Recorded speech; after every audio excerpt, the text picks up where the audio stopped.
I absolutely love photography, and I think I love photo editing even more. Truth is, I started my journey into photography with photo editing. Before I even knew how to use a camera, before I knew anything about exposure triangle and all of those things, before I even knew the name of camera brands, I was already editing photographs. You just pick up a photo off the internet or these photos that we could take with our mobile phones then, and I would spend hours and hours trying to transform that image into something more. Many years later, now that I call myself a visual storyteller, I realized that one of the reasons why I love editing photos is because it's actually a form of storytelling.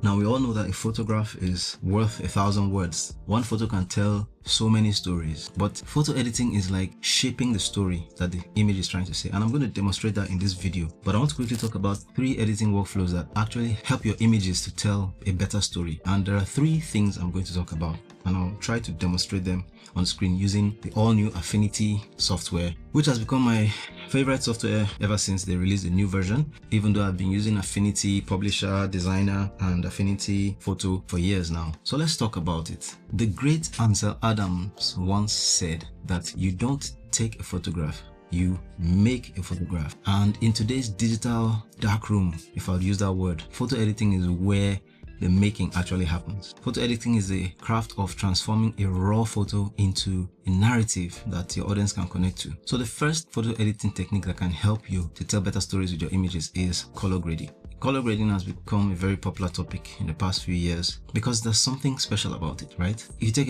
an ordinary image and you apply a color grade to it, or even a video and you apply a color grade to it, it just gives it a different feel. And this is the reason why movies are so popular and successful. Think about movies like Inception, Batman, Game of Thrones, Lord of the Rings. You see a lot of color grading in effect. That's because color is like the emotional heartbeat of your photograph, and I dare say it's often the first thing that a viewer's subconscious resonates with or connects to. It kind of sets the tone. So imagine a scene from a movie where the colors are all dark and blue and gray. If you think about zombie movies or apocalyptic movies about the apocalypse or destruction and all of that, maybe after a nuclear bomb, you need to use color grading to enhance what you're trying to say. So for example, warm tones evoke feelings of warmth and joy and happiness, and cool tones can convey a sense of isolation, coldness, sadness, depression, or melancholy or mystery. A cityscape that is dominated by blue tones or cool tones looks futuristic. Think about videos that have a lot of saturation and vibrance. It conveys a sense of happiness and joy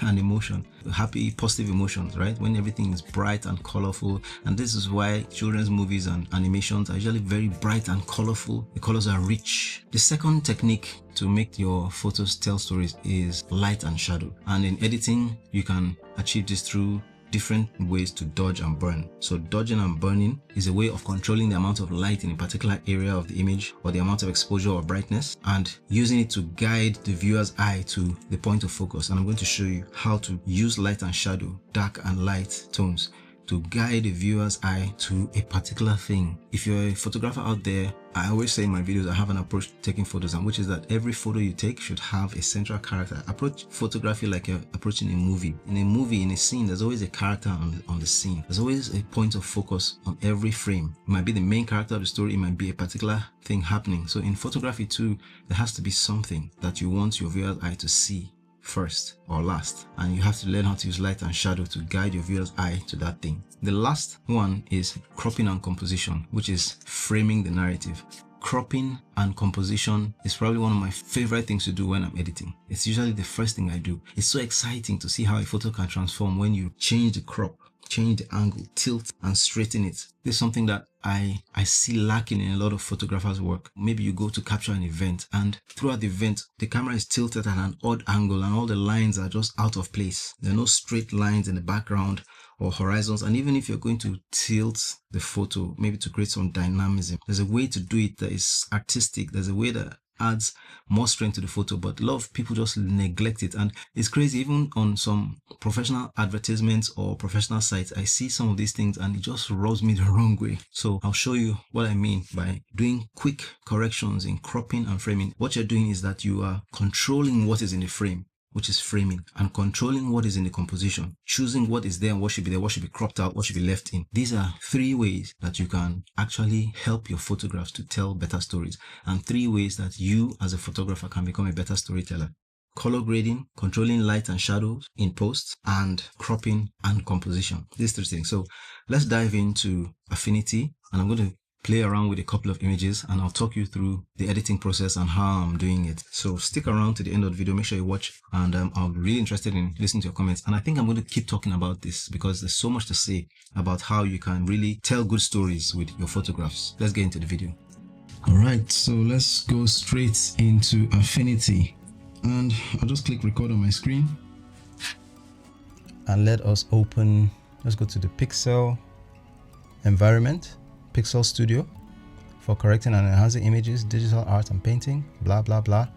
And the first thing I want to talk about is color grading, and how color grading affects the mood and the emotional connection or resonance with the images. I'll just open a couple of images in Affinity. I may not edit them because some of them are already edited. I'm just going to show you before and after. So let's go to open, and I already have some photos I downloaded. I've never tried opening a bunch of images before at the same time in Affinity. So let's look at this first image. Okay, I took this image with a mobile phone with my Redmi Note 10 Pro, one of my favorite cameras. This is the image straight out of camera, and it's fine, right? If I was going to edit this, I would probably crop out the trees on this side, but we're not talking about cropping and framing right now. I'll probably come back to this to talk about cropping and framing. But what I want to show you is how color grading affects the message that a photograph can tell. Now this is the unedited image, and right here is the edited one. I edited this on my phone. It's the same image, but I did some things. Can you see the difference? This has been treated with some color grading. What can you see?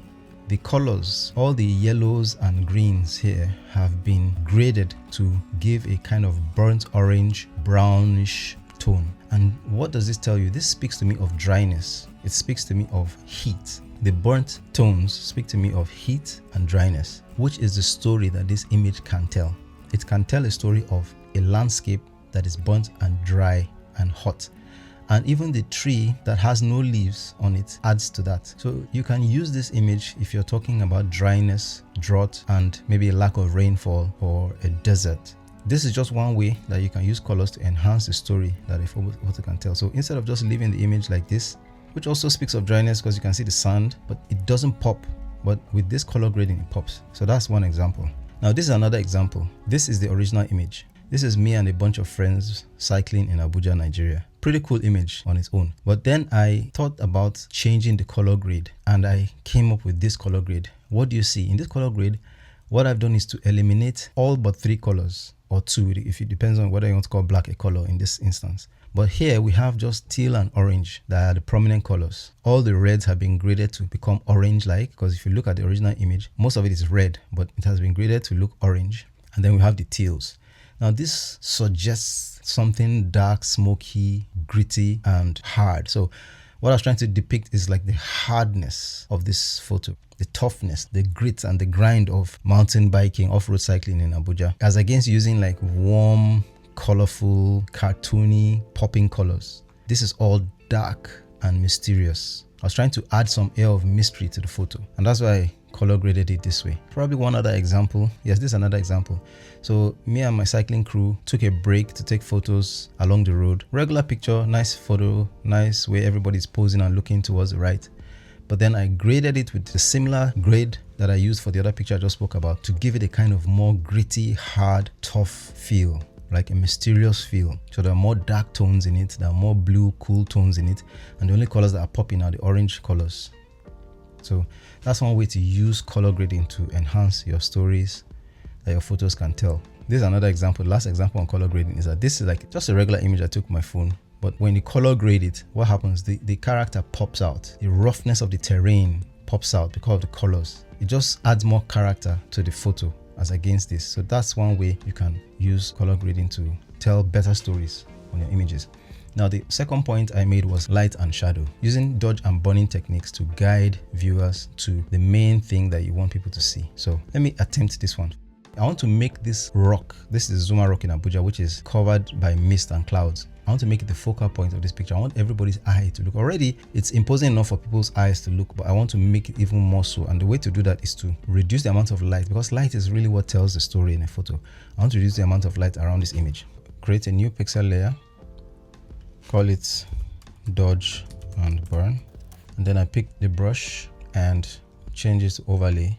I reduce the opacity and start brushing around the image.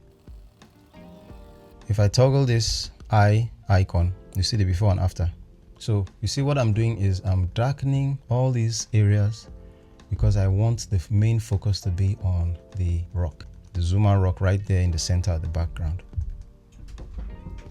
So as you can see, what I've done is to apply some kind of dodge and burn technique in Affinity Photo to darken the areas of the image that I don't want people to really focus on, because light is what attracts the eye. Light is what attracts the focus in photography, and understanding how to manipulate lighting on your subject is one of the keys to great photography, right? So the idea is that in photo editing, you use different techniques. There are different ways. You could use dodge and burn. You can use whatever technique necessary, whatever way you know how to apply selective darkening to parts of the image. What I've done is to reduce the amount of light in the areas of the image that I want to draw people's eyes away from and enhance the light in the center. Here, if you look, if I click on the eye, you see the original image. This is afterwards. So this kind of just creates more focus on this. And then if I want to do the opposite on the same layer, if I switch this over to white and I brush around selected parts, what I'm doing now is I'm brightening some parts of the image and I've darkened some parts of the image. So this is after, this is before. So that's just one example of how you can control lighting and shadow to draw viewers' eyes to the picture. Maybe I should use one more example. Yes, I like this image. I took this image sometime, maybe 2022, I can't remember. Now there's already a lot of light and shadow in the image. You can tell from this image that there's light coming from a window somewhere behind here, hitting the boy and focusing on the books, right? You can tell about the activity. So in this image, if I was going to do anything, I probably want to just enhance it a little bit by adding a vignette. So I can come here and look for vignette. Another way to get the vignette, come to pixel, new live filters, under colors, see vignette, and I can apply a vignette. You can adjust the hardness and so on. So I'm just trying to focus the lighting on the book. Now this is before and after. So this is a little extreme, it's a little bit of an extreme example, but I'm just using it to illustrate what you can do to draw focus to a particular thing in your image. So yeah, that's that for lighting and shadow. And the last thing is cropping and framing or composition, how you can use the technique of cropping and composition to adjust or change your picture. So let's start with this photograph that I'm looking at.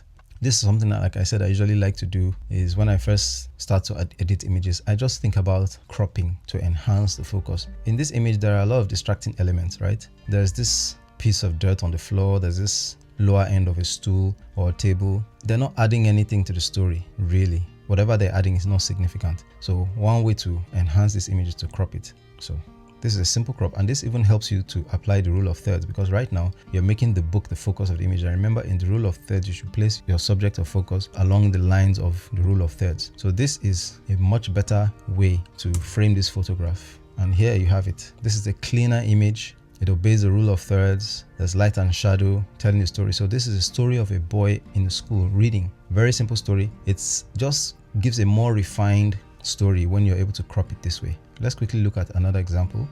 This is another example of how I used cropping. So this is the previous image, like I said, the original image. But when I edited it, I cropped out this part of the picture because it wasn't really adding anything to the photograph.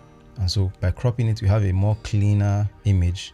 This is now the main center of focus. There's nothing else distracting it. And so that's one way to use cropping and framing. Let's see if there's another example I can use. So this is another example. This is a wide shot of everyone. But let's say I wanted to tell a story of these two characters in front, me and a friend, to show maybe our friendship. Then what I would do is to crop it and cut everybody out as much as possible.